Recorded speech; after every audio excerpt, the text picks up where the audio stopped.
Assalamualaikum warahmatullahi wabarakatuh. Perkenalkan, nama saya Juminah Esos MIKOM, dosen tetap program studi Ilmu Komunikasi, Fakultas Hukum, Ilmu Sosial dan Politik, Universitas Pendidikan Muhammadiyah Sorong. Alhamdulillahirrabbilalamin, pada saat ini saya berkesempatan mendeskripsikan teknik pengajaran mata kuliah dasar-dasar jurnalistik yang mencakup proses delivery, interaction, and assessment. Deskripsi mata kuliah dasar-dasar jurnalistik mengkaji terkait substansi sejarah pers, nilai berita, teknik penulisan ragam produk jurnalistik, kode etik jurnalistik, teknik tata letak atau layout media massa. Pembelajaran dilakukan selama 1 semester ke depan dengan menggunakan metode presentasi, diskusi, praktik pencarian dan penulisan berita, serta penugasan kelompok untuk melakukan analisis nilai berita. Sedangkan evaluasi dan sistem penilaian mata kuliah ini dilakukan melalui beberapa indikator, meliputi aktivitas partisipatif mahasiswa selama di kelas, penilaian hasil proyek, penilaian hasil produk, ujian tengah semester, dan ujian akhir semester. Mata kuliah dasar-dasar jurnalistik ini memiliki bobot 2 SKS, dipelajari pada semester 1 pada program studi Ilmu Komunikasi. Adapun kemampuan yang diharapkan telah diterjemahkan dalam bentuk capaian mata kuliah. Adapun CPMK pada mata kuliah dasar-dasar jurnalistik, yakni mahasiswa mampu memproduksi produk jurnalistik berbasis iptek secara etis, berkualitas, dan bertanggung jawab dengan merancang dan mengelola isi media massa digital serta menganalisis nilai-nilai berita pada berbagai platform media massa digital. Nah, CPMK ini kemudian diturunkan menjadi 4 sub CPMK. Adapun CPMK 1 menghasilkan produk berita untuk media massa, cetak, audiovisual maupun digital dengan memanfaatkan iptek. Sub CPMK 2, mahasiswa memiliki pengetahuan mengenai kualitas berita dan kode etik jurnalistik. Sub CPMK 3, mahasiswa mampu merancang sebuah bentuk media massa digital mulai dari isi hingga rubrikasi.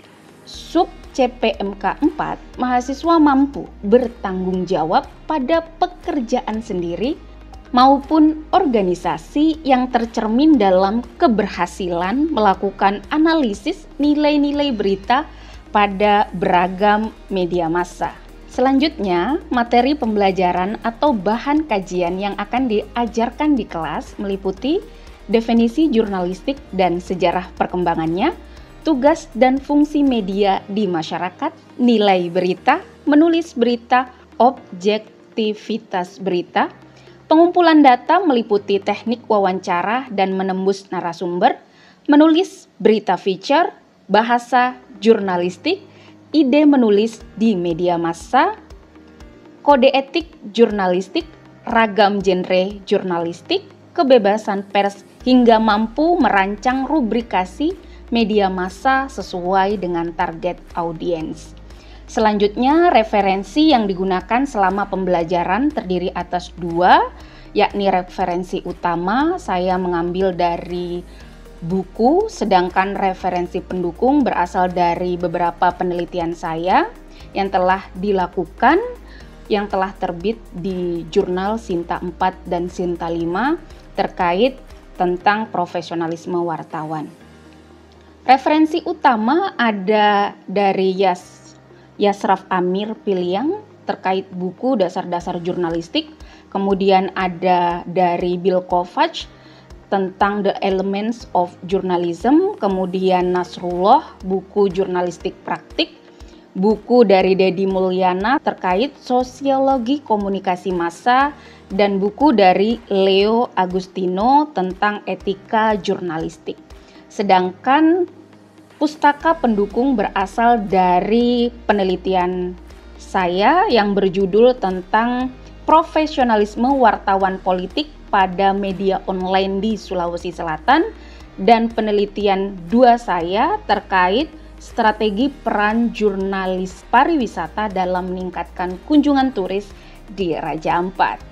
Sistem pembelajaran atau mode perkuliahan dilaksanakan secara tatap muka selama 14 kali pertemuan materi, 1 kali UTS, dan 1 kali UAS. Metode pembelajaran dilakukan secara tatap muka dengan metode ceramah, diskusi, presentasi, tanya jawab. Selain itu, saya juga memanfaatkan e-learning, sistem akademik terintegrasi atau biasa disebut sebagai Satu Unimuda untuk memberikan materi pembelajaran, penugasan, presensi, dan penilaian. Sedangkan evaluasi dan sistem penilaian mata kuliah dilakukan melalui beberapa indikator seperti aktivitas partisipatif mahasiswa selama di kelas, penilaian hasil proyek, penilaian produk, penilaian UTS, dan penilaian UAS. Demikian penjelasan deskripsi teknik pengajaran mata kuliah dasar-dasar jurnalistik. Selanjutnya silakan disimak perkuliahan selama di kelas. Bismillahirrahmanirrahim. Assalamualaikum warahmatullahi wabarakatuh. Waalaikumsalam warahmatullahi wabarakatuh. Alhamdulillahirrahmanirrahim. Hari ini kita berjumpa lagi di mata kuliah dasar-dasar jurnalistik. Rekan-rekan mahasiswa ilmu komunikasi, hari ini tidak terasa kita sudah pertemuan ketiga. Agenda besar kita adalah membahas terkait nilai-nilai berita. Pembelajaran ini akan sangat menarik karena kita akan menganalisis nantinya, ya. Setiap berita, apakah itu sudah layak atau belum? Nah, sebelum kita masuk ke sana, sebaiknya mungkin kita berdoa dulu menurut agama dan kepercayaan masing-masing supaya ilmu, ya, yang kita pelajari hari ini bisa membawa berkah. Karena teman-teman, sebenarnya ilmu itu tidak sekadar dicari, tapi ilmu itu sebetulnya pemberian. Itu mengapa kita harus kuatkan niat kita dalam belajar, luruskan niat kita dalam belajar supaya berkah dan mudah masuk. Betapa banyak di antara kita yang belajar setengah mati, tapi ada satu orang yang belajar mudah sekali. Itu adalah salah satu pertolongan dari Tuhan, kita diberikan kemudahan untuk menimba dan memahami ilmu serta memastikan ilmu itu agar menjadi manfaat untuk kita dan untuk orang di sekitar kita. Oke, baik, berdoa dimulai.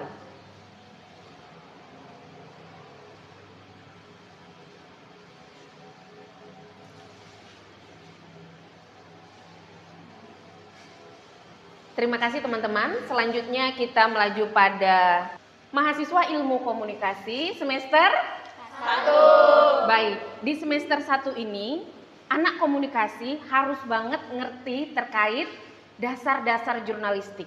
Ini baru 2 SKS. Setidaknya teman-teman mengetahui yang di media massa yang teman-teman baca itu sebetulnya layak nggak sih jadi berita, gitu kan? Nah, sebelum kita melaju pada pertemuan hari ini, Ibu ingin tes dulu. Ada yang ingat pertemuan pertama kita bahas apa? Tentang definisi jurnalistik. Oke, pertemuan kedua ada yang ingat? Boleh berdiri sayang? Pertemuan kedua tentang fungsi jurnalistik. Oke, sebutkan satu fungsi jurnalistik. Pendidikan, ada hiburan sama kontrol sosial. Oke, terima kasih Rere. Ya, kita pertemuan pertama bahas definisi atau batasan jurnalistik, ya. Ilmu yang mempelajari tentang mencari, mengumpulkan, mengedit, mengelola, menyebarluaskan informasi secara terus-menerus atau terjadwal atau rutin. Selanjutnya kita belajar fungsi jurnalistik, fungsi media massa sebagai kontrol sosial, pendidikan, dan hiburan, dan seterusnya. Nah, pertemuan ketiga ini penting sekali teman-teman, karena kita akan membahas terkait nilai-nilai berita. Oke, nilai-nilai berita. Ibu mau tanya dulu nih, menurut teman-teman, Susiana, Nisa, Ibu ingin bertanya sama Nisa. Nisa, apakah menurut Nisa semua informasi itu adalah berita? Iya, oke. Antoneta, apakah menurut Antoneta setiap informasi adalah berita? Kenapa? Boleh tahu alasannya? Karena itu merupakan informasi. Jadi kan kayak dari telinga ke telinganya itu jadi berita begitu. Oke, jadi menurut Antoneta dan Nisa setiap informasi itu berita. Oke, kita kunci dulu jawabannya, nanti kita gali, kita buktikan kebenarannya berdasarkan ilmu jurnalistik. Sekarang Ibu mau tanya, apakah setiap informasi atau yang kalian anggap berita itu punya nilai berita? Ada yang bisa? Oke. Nah, inilah pentingnya sayang ya. Pentingnya kita belajar dasar-dasar jurnalistik. Jangan sampai kita anak komunikasi yang harusnya mengerti betul, memberikan edukasi ke masyarakat, kita belum memahami itu. Nah, inilah fungsinya teman-teman, belajar dasar jurnalistik. Supaya kita ketahui, oh berita ini tidak layak, oh berita ini layak, gitu. Oke, mari kita sama-sama lihat materinya.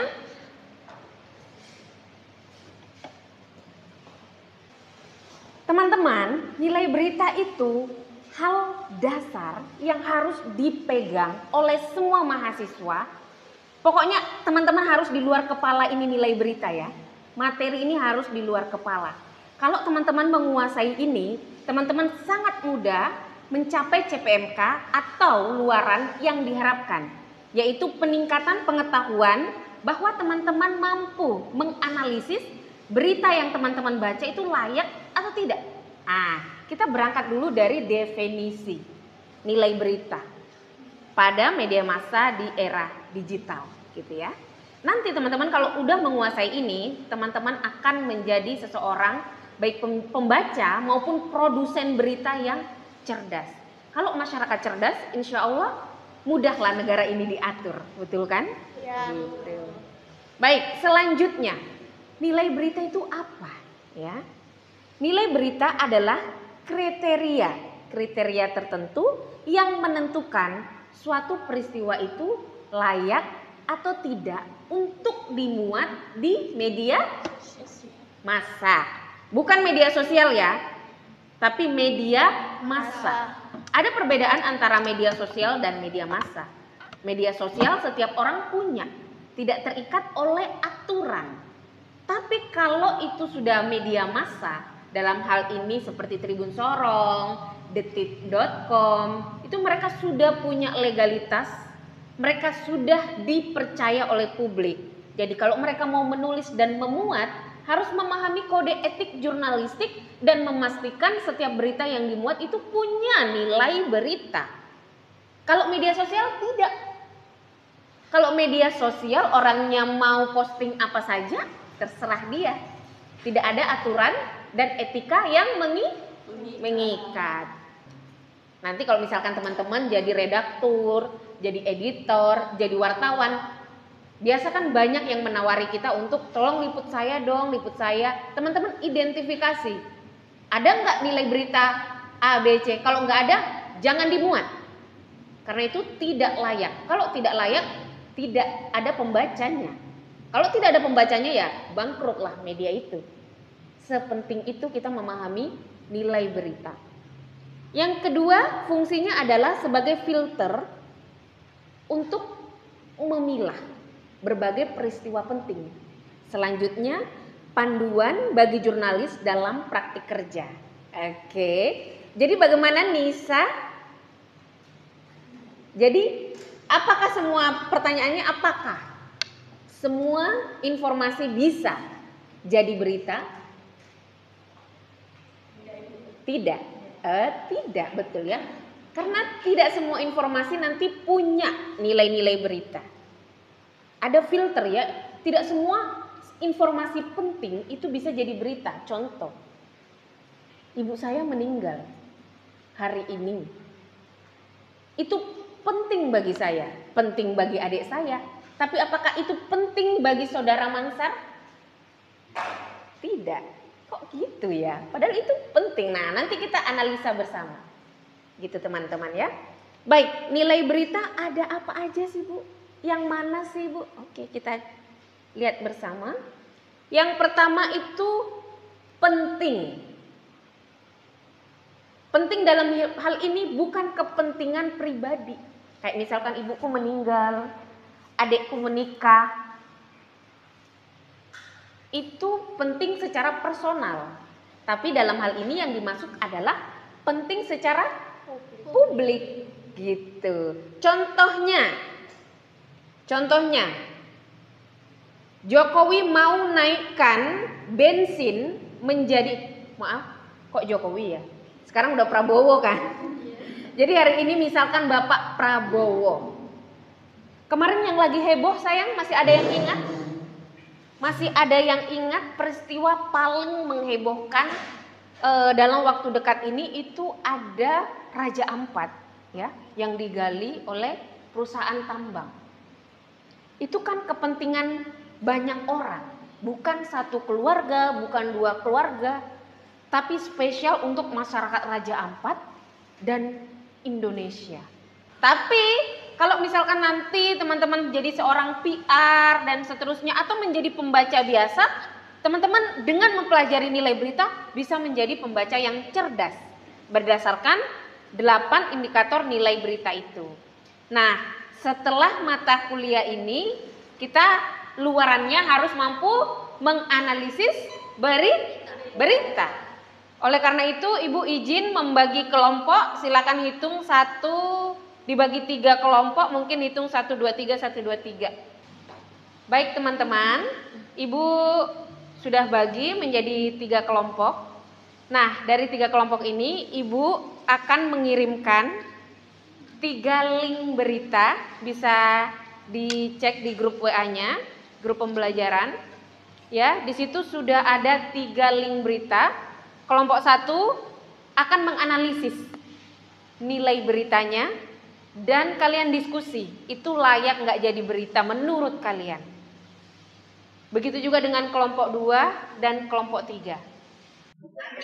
Karena sudah masuk di nilai berita.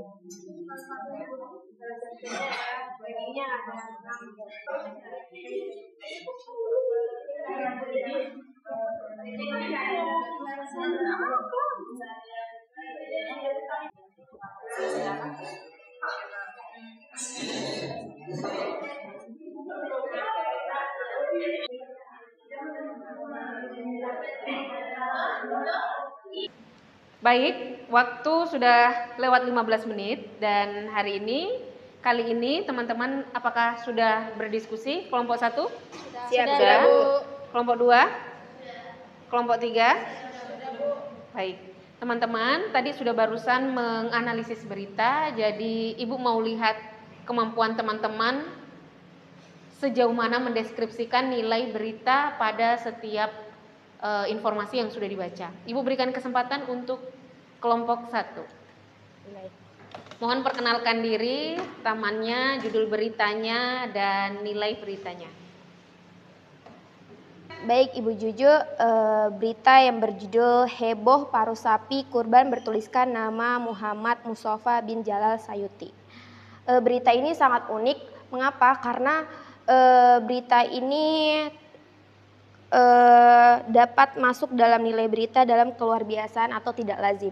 Mengapa? Karena ada keunikan adanya tulisan nama pada paruh sapi kurban yang tidak biasa atau menimbulkan rasa penasaran. Begitu Ibu. Oke. Sekian dari saya. Assalamualaikum warahmatullahi wabarakatuh. Waalaikumsalam warahmatullahi wabarakatuh. Oke, jadi betul sekali bahwa ada nama seseorang di dalam paru atau organ hewan itu kan tidaklah, Tidak lazim. jadi itu sangat layak jadi berita. berita. Tepuk tangan dulu untuk kelompok 1. Contoh, kalau misalkan Intan tangannya berapa sekarang? Intan jarinya berapa? 5. Itu normal. Kalau jarinya 7 normal atau tidak? Tidak. Itu juga ketidaklaziman. Jadi itu layak juga jadi berita. Oke, untung hanya 5 ya. Oke, silakan duduk Intan. Terima kasih, Bu. sayang. Selanjutnya kita berikan kesempatan untuk kelompok 2. Antoneta, waktu dan tempat silakan. Baik, sekarang sudah masuk ke kelompok 2. Antoneta, waktu dan tempat dipersilahkan presentasikan hasil diskusinya. Assalamualaikum Ibu dan teman-teman. Waalaikumsalam. Perkenalkan, nama saya Antoneta Membraku dan ada teman saya di sebelah kanan, sebelah kiri. Di sini setelah kami menganalisis berita yang diberikan kepada Ibu Cucu, kami akan menjelaskan hasil analisis kami. Dan judul beritanya itu tentang jurnalis sorong diintimidasi prajurit TNI AL, KKJ, PB, PBD, meminta sejumlah jurnalis waspada dan tunggu penyelesaian. Nah, setelah kami menganalisis nilai berita, di dalam berita ini tuh terdapat beberapa nilai-nilai berita. Yang pertama, ada sisi human interest. Kenapa?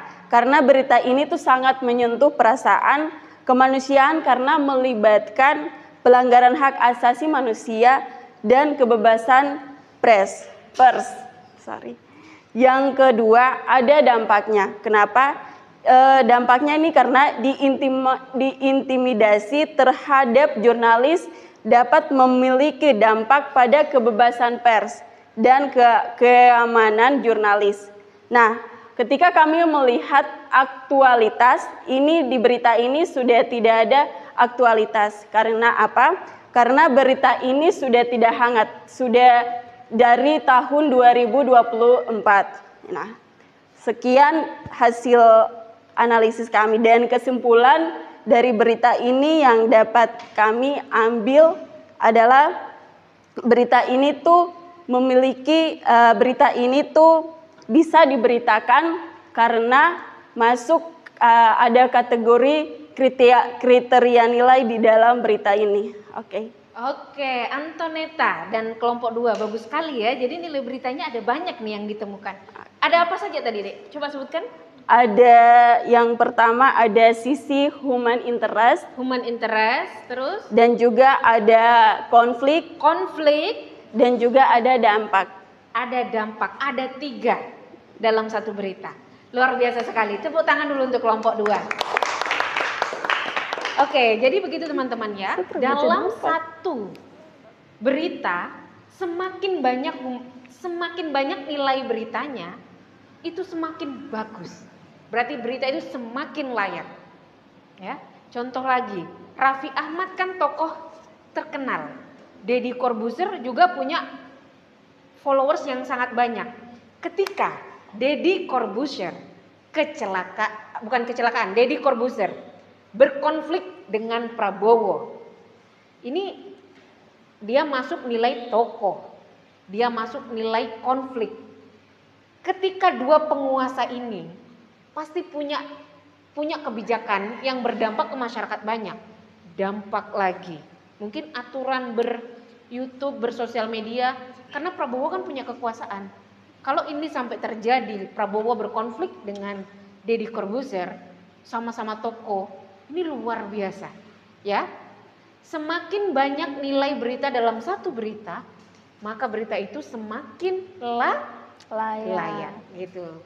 Oke, selanjutnya kita berikan kesempatan terakhir untuk kelompok 3. Oke, baik Ibu, terima kasih waktu dan kesempatannya yang telah diberikan kepada kami.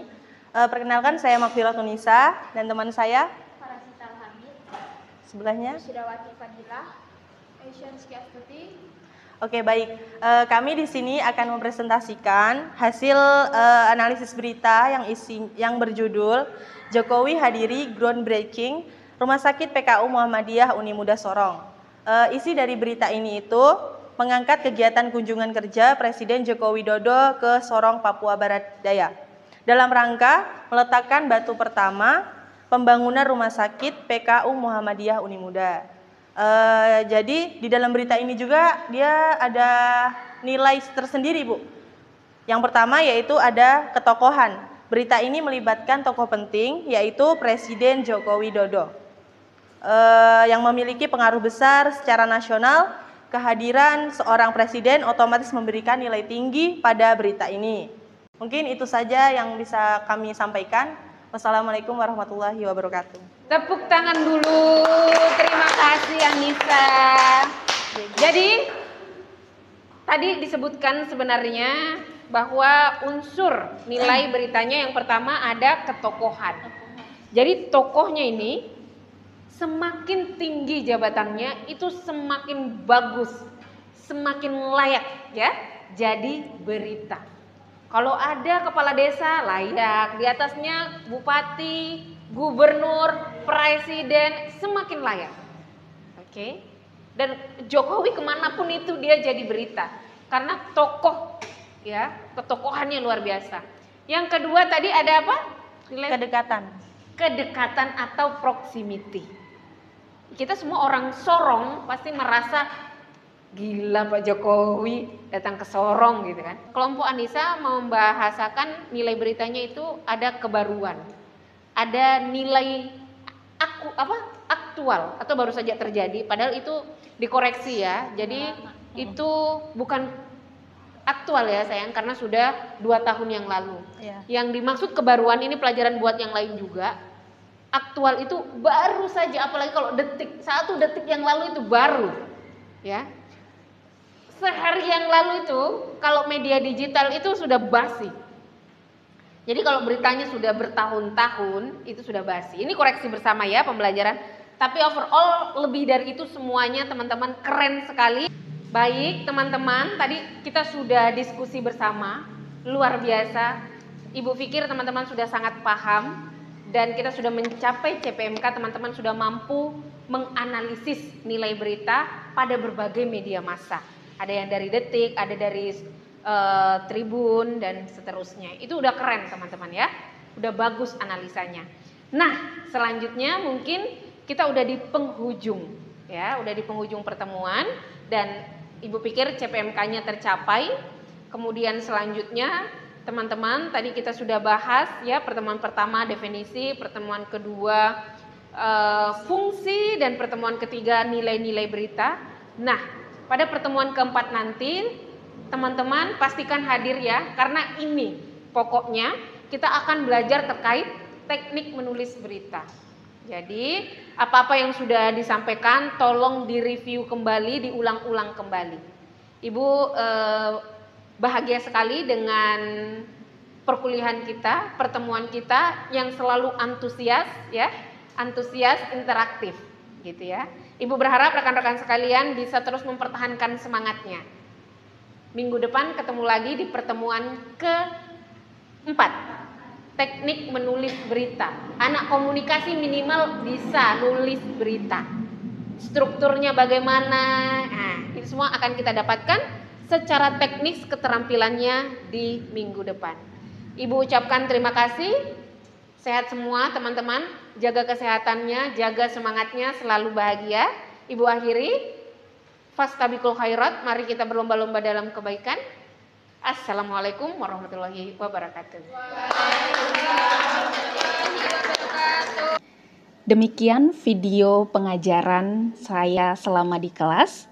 Semoga bisa berdampak dan membawa manfaat kepada seluruh mahasiswa. Saya akhiri, wabillahi taufik wal hidayah, fastabiqul khairat. Mari kita berlomba-lomba dalam kebaikan. Assalamualaikum warahmatullahi wabarakatuh.